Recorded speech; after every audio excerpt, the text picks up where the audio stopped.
Welcome সবাইকে classmate 24 YouTube চ্যানেলে। আশা করছি সবাই ভালো আছো। Paradise Lost book 1 part 21। আজকের ক্লাসে প্যারাডাইস লস্টের 21 পার্ট নিয়ে আলোচনা করব। আশা করছি এর আগের সমস্ত পার্টগুলো 1 থেকে 20 পর্যন্ত সবাই ভালোভাবে ক্রনোলজিক্যালি ফলো করেছো। যদি না করে থাকো অবশ্যই করে নেবে। ডেসক্রিপশন বক্সে আমি লিঙ্ক দিয়ে রাখছি। এছাড়াও পুরো প্যারাডাইস লস্ট বুক 1 এর ওপরে আমি একটা সিঙ্গেল প্লেলিস্ট বানিয়েছি, সেখান থেকেও তোমরা দেখে নিতে পারো। তাহলে পরপর প্রত্যেকটি ক্লাস কিন্তু তোমাদের বুঝতে সুবিধা হবে। প্যারাডাইস লস্ট পিএসসি অ্যাসিস্ট্যান্ট টিচারের সিলেবাসে, এছাড়াও বিভিন্ন ইউনিভার্সিটি, কলেজ এবং বিভিন্ন কম্পিটিটিভ এক্সামের সিলেবাসে ইনক্লুড রয়েছে। তাই তোমরা যারাই প্যারাডাইস লস্টের বুক 1 এর এই সমগ্র অংশের ওপরে নোটস বা পিডিএফ পেতে চাও, তারা সরাসরি আমাদের এই হোয়াটসঅ্যাপ নাম্বারে কন্ট্যাক্ট করবে।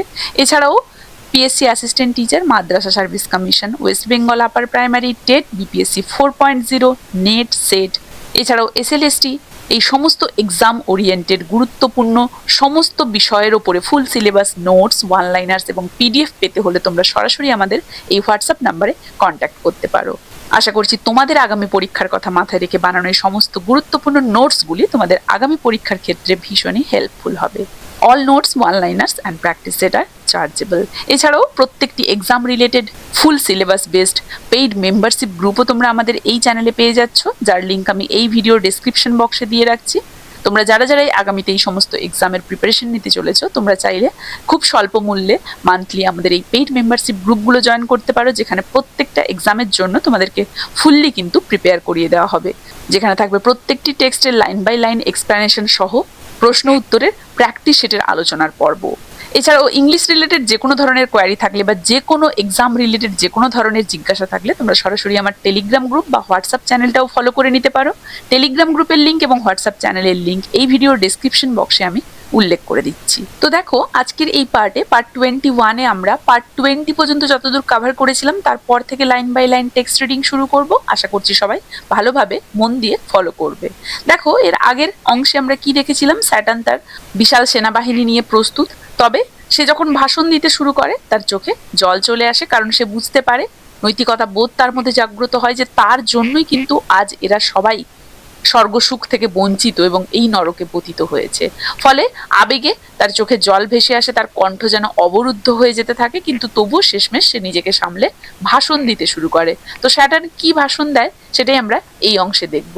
এই অংশে আমরা একটা শক্তিশালী বক্তৃতা পাবো স্যাটার্নের, যেটা সে স্বর্গ থেকে বিতাড়িত হয়ে নরকে পতিত হওয়ার পর কিন্তু তার অনুসারীদের উদ্দেশ্যে দিচ্ছে।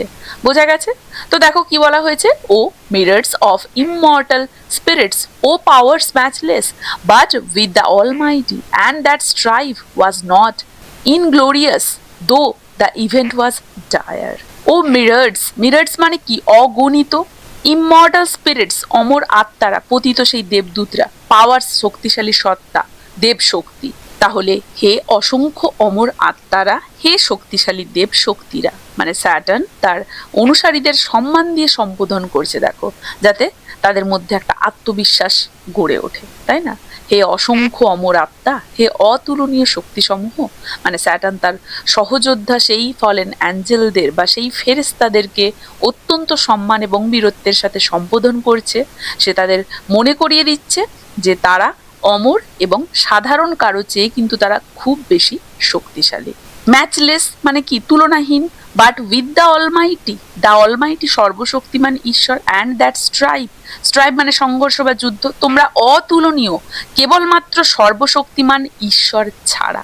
মানে স্যাটার্ন বোঝাতে চাইছে তাদেরকে যে তারা ঈশ্বর ছাড়া আর কারো কাছে হার মানেনি আজ পর্যন্ত। এতে তাদের কিন্তু গর্বটাই প্রকাশ পাচ্ছে, তাই না? একমাত্র সর্বশক্তিমান ঈশ্বর ব্যতীত তোমাদের সমকক্ষ কেউ নেই। এবং এই যে যুদ্ধটা মোটেই অসম্মানজনক ছিল না। কারণ কি? কারণ একমাত্র সর্বশক্তিমান তো ঈশ্বর। সেই একমাত্র সর্বশক্তিমানের সাথে তোমরা লড়াই করেছিলে, মানে তোমরা যে সে কিন্তু পাওয়ার বা শক্তি নও, তোমরাও যথেষ্ট শক্তিশালী। কারো কাছেই ঈশ্বর ব্যতীত, যে এই সৃষ্টির কর্তা, তার ছাড়া কারো কাছেই তোমরা পরাজিত হওনি। সে বলছে যে তারা কেবলই ঈশ্বরের কাছেই পরাজিত হয়েছে, তাই না? এই পরাজয় সে লজ্জাজনক বলে কখনোই মনে করে না, কারণ তারা মহৎ এক শক্তির বিরুদ্ধে লড়াই করেছে। ইনগ্লোরিয়াস অসম্মানজনক ইভেন্ট, ফলাফল ডায়ার ভয়ঙ্কর। যুদ্ধটা অসম্মানজনক ছিল না, যদিও ফলাফল ছিল ভয়ঙ্কর। মানে তারা হেরেছে, কিন্তু সম্মানটা হারায়নি, এমনটাই যেন স্যাটার্ন বোঝাতে চাইছে। যে যদিও এর ফলাফল ভয়ানক ছিল, মানে এই স্থানটা, নরকটাই তো সেটার প্রমাণ দিয়ে দিচ্ছে, তারা পতিত হয়েছে। এই যে চরম পরিবর্তনের মুখে, মানে সে স্বীকার করছে যে তাদের বর্তমান অবস্থা স্বর্গ থেকে নরকে পতিত হওয়ার ফলে অত্যন্ত যন্ত্রণাদায়ক এবং ভয়াবহ, যেটা ভাষায় প্রকাশ করাও কঠিন হয়ে পড়ছে, তাই না? As this place testifies and this dire change hateful to utter, testifies সাক্ষ্য দেয়, dire change ভয়াবহ পরিবর্তন, হেটফুল টু আটার বলতে ঘৃণা লাগে, এই স্থান মানে এই যে নরক এবং এই ভয়ঙ্কর পরিবর্তনই তার প্রমাণ, যা উচ্চারণ করাও ঘৃণার, মানে স্বর্গ থেকে নরকে পতন হয়েছে তার, এটা তার কাছে অপমান, এই অপমানটা তার কাছে অসহনীয়, তাই এরকম বলা হচ্ছে যে এই যে চরম পরিবর্তন, এটা মুখে আনাও ঘৃণ্য। সে স্বীকার করছে তাদের বর্তমান অবস্থা অত্যন্ত যন্ত্রণাদায়ক, ভয়াবহ, যেটা ভাষার দ্বারা প্রকাশ করা কিন্তু কঠিন, তাই না? But what power of mind foreseeing or presaging from the depth of knowledge past or present? Foreseeing বা presaging মানে আগাম অনুমান করা, depth of knowledge মানে জ্ঞানের গভীরতা। অতীত বা বর্তমানের গভীর জ্ঞান থেকেও কে এমন পরাজয়ের আশঙ্কা করতে পারত? মানে স্যাটার্ন বলছে তাদের হার অনাকাঙ্ক্ষিত ছিল, কখনোই তারা এক্সপেক্ট বা আশা করেনি, কেউ ভাবেনি যে তারা হারবে, এটাই বলতে চাইছে স্যাটার্ন। কিন্তু অতীত বা বর্তমানের গভীর জ্ঞান ব্যবহার করে কোনো দূরদর্শী মন আগে থেকে আশঙ্কা করতে পারতো না, মানে সে অবাক হয়ে বলছে তারা পরাজিত হতে পারে এমনটা কিন্তু সুপারন্যাচারাল সেই নলেজ এবং দূরদর্শিতা দিয়েও কেউ আগে থেকে অনুমান করতে পারতো না যে তারা হেরে যাবে। Could have feared how such united force of gods, how such as stood like these, could ever know repulse? তাহলে দেখো, ইউনাইটেড ফোর্স, ঐক্যবদ্ধ শক্তি, রিপালস পরাজয়, এমন ঐক্যবদ্ধ দেব শক্তি কিভাবে পরাজয় জানবে? মানে স্যাটার্ন তাদের ঐক্য এবং শক্তির কথাটা স্মরণ করিয়ে সাহস যোগাচ্ছে তাদের মনে। ঈশ্বরের মতো এমন শক্তিশালী এক ঐক্যবদ্ধ বাহিনী কিভাবে কখনো পিছু হটতে বা পরাজিত হতে পারে? সে তার বাহিনীর শক্তি নিয়ে এতটাই আত্মবিশ্বাসী যে সে বিশ্বাসই করতে পারছে না যে এত বড় এক ঐশ্বরিক বাহিনীও পরাজিত হতে পারে। For who can yet believe, though after loss, that all these puissant legions hath emptied heaven shall fail to reascend, self-raised and repose their native seat? দেখো, বিলিভ মানে বিশ্বাস করা, লস মানে ক্ষতি, পুইশান্ট মানে হচ্ছে শক্তিশালী, রেজিয়েন্স মানে বাহিনী, এক্সাইল নির্বাসন, রিঅ্যাসেন্ড মানে আবার উপরে ওঠা। পরাজয়ের পরেও কে বিশ্বাস করতে পারে এই শক্তিশালী বাহিনী যাদের নির্বাসন হয়ে গিয়েছে, মানে স্বর্গ থেকে তারা পতিত, স্বর্গ শূন্য হয়েছে, তারা কি আবার ওপরে উঠতে ব্যর্থ হবে? স্যাটার্ন বোঝাতে চাইছে তারা এত শক্তিশালী যে স্বর্গ তাদের ছাড়া যেন অসম্পূর্ণ। এই শক্তিশালী বাহিনী যাদের নির্বাসন দিয়ে স্বর্গই শূন্য হয়ে গেছে, তারা কি আবার উঠতে ওপরে ব্যর্থ হবে? মানে স্যাটার্ন বোঝাতে চাইছে যে তারা এতটাই শক্তিশালী যে স্বর্গ তাদের ছাড়া আজ কিন্তু অসম্পূর্ণ। তাই সে বলছে কি, কারণ পরাজয়ের পরেও কে বিশ্বাস করবে যে এই শক্তিশালী বাহিনী যাদের নির্বাসনে স্বর্গ খালি হয়ে গেছে তারা আবারও ওপরে উঠতে ব্যর্থ হবে? মানে স্যাটার্ন যুক্তি দিচ্ছে যে তারা সংখ্যায় তো এত বেশি, এবং তারা যখন আর নেই সংখ্যায় স্বর্গে, নরকে পতিত হয়েছে, তাহলে তাদের অভাব রয়েছে স্বর্গে, স্বর্গে প্রায় জনশূন্য, তাই এই বিশাল বাহিনী আবারও স্বর্গে ফিরে যাওয়ার ক্ষমতা অবশ্যই নিজেদের মধ্যে রাখে, সেটাই সে এখানে বোঝাতে চাইছে। Self raised and repose their native seat, নিজেদের চেষ্টায় আবার জেগে উঠে কি তাদের আদি বাসস্থান তারা পুনরুদ্ধার করতে পারবে না? মানে সে তার অনুসারীদের মনে এই আশাটা জাগিয়ে তুলছে যে তারা নিজেদের শক্তিতেই কিন্তু আবার সেই হারানো সম্মানটা এবং স্থানটা কিন্তু ফিরে পেতে পারে। সেলফ রেজ নিজেদের শক্তিতে উঠে, রিপোজ পুনরুদ্ধার, নেটিভ সিট নিজস্ব আসন স্বর্গ যেটা, তারা কি নিজের শক্তিতে উঠে নিজেদের আসন পুনরুদ্ধার করতে পারবে না? স্যাটার্ন বিদ্রোহের আশ্বাস দিচ্ছে, তারা আবারও যে স্বর্গ দখল করতে পারবে, নিজেদের স্থান দখল করতে পারবে, সেই আত্মবিশ্বাসটাই যোগাচ্ছে এখানে। For me be witness all the host of heaven, if counsels different or danger, shunned by me have lost our hopes. দেখো কি বলছে, ফর মি উইটনেস মানে কি সাক্ষী, হোস্ট অফ হেভেন, স্বর্গের বাহিনী, স্বর্গের সমস্ত বাহিনী সাক্ষী থাকুক। ইফ কাউন্সেলস মানে কি পরামর্শ, শান্ট মানে এড়িয়ে যাওয়া, আমি যদি ভিন্ন পরামর্শ দিতাম বা বিপদ এড়াতাম তবেই আমাদের আশা নষ্ট হতো, তা তো করছি না, আশা নষ্ট হবে না। স্যাটার্ন নিজেকে নির্দোষ প্রমাণ করছে, সে সাহসী ছিল, সে বিপদ এড়ায়নি, বিপদের সম্মুখীন হয়েছে। তাই সে বলছে স্বর্গের সমগ্র বাহিনী আমার সাক্ষী থাকুক, আমি কি কোনো দ্বিমত পোষণ করেছি বা বিপদ এড়িয়ে চলেছি। মানে সে দাবি করছে সে একজন সাহসী নেতা, সবসময় সে সাহসী নেতা হিসেবে সবার সময় সবার সামনে থেকে সে লড়াই করেছে এবং বিপদের মুখোমুখি হয়েছে, পিছপা হয়নি, তাই না? তাহলে এই যে পুরো অংশটাতেই স্যাটার্ন তার অনুসারীদের এটা বোঝাতে চাইছে যে তাদের শরীরে হয়তো পরাজয় ঢুকে গিয়েছে, কিন্তু তাদের অদম্য ইচ্ছাটা কিন্তু রয়েছে এখনো, সে তাদের মনে নতুন করে প্রতিশোধ এবং স্বর্গ পুনরুদ্ধারে সেই আশাটা জাগিয়ে তুলতে চাইছে। তাই সে বলছে আমার কারণে আমাদের আশা ভঙ্গ হয়েছে, কিন্তু যিনি স্বর্গের সম্রাট হিসেবে রাজত্ব করছেন, এই যে but he who reigns monarch in heaven till then as one secure sat on his throne upheld by old repute, consent or custom, and his regal state put forth at full, but still his strength concealed, which tempted out our attempt and wrought our fall. তাহলে দেখো, rain মানে শাসন করেন Monarch সম্রাট, haven মানে স্বর্গ, কিন্তু যিনি স্বর্গে সম্রাট হয়ে শাসন করেন মানে মানে এখানে কাকে বোঝানো হচ্ছে? অলমাইটি গডকে। স্যাটার্ন ঈশ্বরকে মোনার্ক বলে উল্লেখ করেছেন। এতে কি বোঝা যাচ্ছে? যে ঈশ্বরের শাসনকে এক প্রকার রাজতন্ত্র হিসেবে সে দেখছে, যেন রাজনৈতিক একটা ক্ষমতা।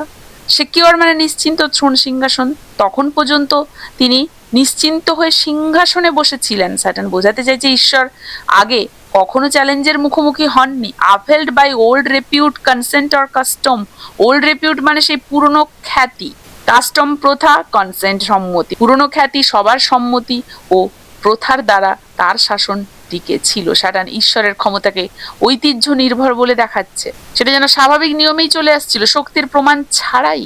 আর রিগেল স্টেট মানে এখানে রাজকীয় মহিমা, কনসেল্ট মানে গোপন রাখা। তিনি রাজকীয় জাঁকজমক দেখিয়েছেন কিন্তু নিজের প্রকৃত শক্তি গোপন রেখেছিলেন। ঈশ্বরের প্রকৃত শক্তি তারা আগে বুঝতে পারেননি, এই ভুল ধারণাই বিদ্রোহের কারণ। Which tempted our attempt and wrought our fall. Tempted মানে প্রলুব্ধ করেছিল, অ্যাটেম্পট প্রচেষ্টা, রট ঘটিয়েছে ফল পতন। এই গোপন শক্তি আমাদের বিদ্রোহে প্রলুব্ধ করেছিল এবং আমাদের পতন ঘটিয়েছে। মানে স্যাটার্ন দোষটা নিজের নয়, ঈশ্বরের শক্তি লুকানোর ওপরে চাপিয়ে দিচ্ছে। বোঝা গেল? আমার কারণে আমাদের আশা ভঙ্গ হয়েছে, কিন্তু তিনি তো স্বর্গের সম্রাট হিসেবে রাজত্ব করছেন। স্যাটার্ন স্বীকার করছে যে তার নেতৃত্বের কারণেই তারা পরাজিত হয়েছে, তবে সে ঈশ্বরের দিকে এমন একটা দোষ চাপানোর ভান করছে যে ঈশ্বরকে এমন এক সম্রাট হিসেবে বর্ণনা করেছে যে তিনি যেন তখন বেশ নিরাপদ বোধ করছিলেন, যিনি পুরনো খ্যাতি, সম্মতি এবং ঐতিহ্যের জোরে সিংহাসনে বসেছিলেন এবং তিনি তার রাজকীয় আড়ম্বর পূর্ণ মাত্রায় দেখালেও তার প্রকৃত শক্তিটা লুকিয়ে রেখেছিলেন। এবং তার ফলেই কি হয়েছে? সেই শক্তি লুকিয়ে রাখার ফলেই স্যাটার্ন দাবি করেছে ঈশ্বরের শক্তি সম্পর্কে তাদের ধারণা হয়নি, ফলে তিনি তার পূর্ণ ক্ষমতাও আগে কখনো দেখেননি। এবং যেহেতু ঈশ্বর প্রকৃত শক্তি তাকে দেখায়নি, মানে ঈশ্বরের প্রকৃত শক্তি অজানা ছিল, তাই স্যাটার্ন তাকে হারানোর দুঃসাহস দেখিয়েছিল এবং শেষ পর্যন্ত পরাজিত হয়েছিল, যা আমাদের বিদ্রোহ করতে প্ররোচিত করেছিল এবং আমাদের পতনের কারণ হয়েছিল। কত বড় চালাকি দেখো স্যাটার্নের দ্বারা। henceforth this might we know and know our own, so as not either to provoke or dread new war provoked. Our better part remains to work in close design by fraud or guile.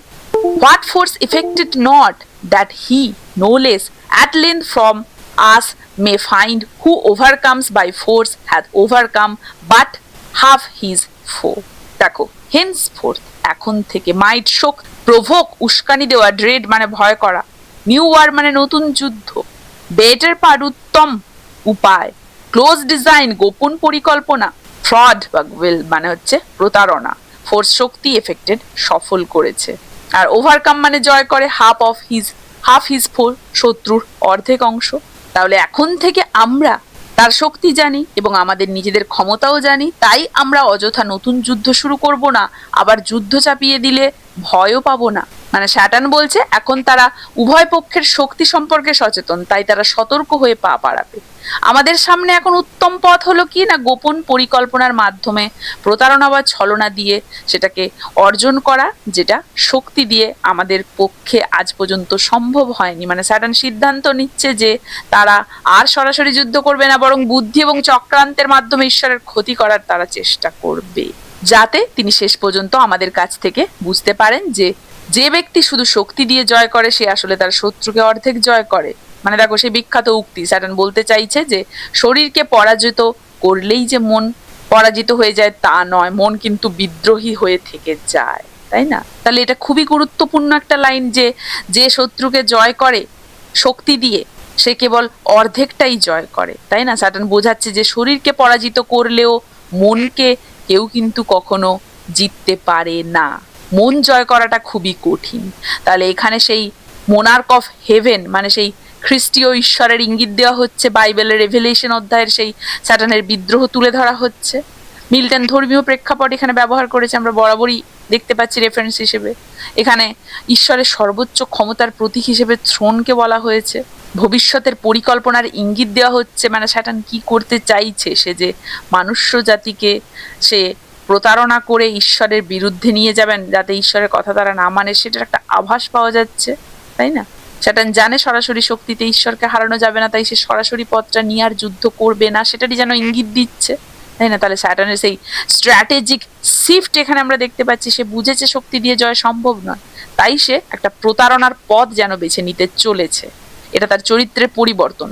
দেখো হেরোইক একটা warrior ছিল, সে কোথায় যুদ্ধ করেছিল ঈশ্বরের সাথে, সেখান থেকে একটা ধূর্ত স্ট্র্যাটেজিস্ট হয়ে গেল সে এখানে। আর মিল্টন এখানেই দেখাচ্ছেন যে অহংকার থেকে একটা বড়সড় ষড়যন্ত্র যেন জন্ম নেয়, সেটারই একটা প্রেক্ষাপট যেন এখানে তৈরি হয়ে গেছে। মিল্টন সেদিকেই ইঙ্গিত করেছেন, তাই না? তো আশা করছি মিল্টনের প্যারাডাইস লস্টের বুক 1-এর এই পার্ট 21টা এত দূর পর্যন্ত সবাই বুঝতে পেরেছো, কারো কোথাও অসুবিধে নেই। কার কেমন লাগলো জানাবে, ভালো লাগলে অবশ্যই চ্যানেলটা সাবস্ক্রাইব করে একটা লাইক এবং একটা শেয়ার করে দেবে। এই ক্লাসটা এখানে শেষ করছি, দেখা হচ্ছে মিল্টনের প্যারাডাইস লস্টের এর পরবর্তী অংশটা নিয়ে এর পরের ক্লাসে।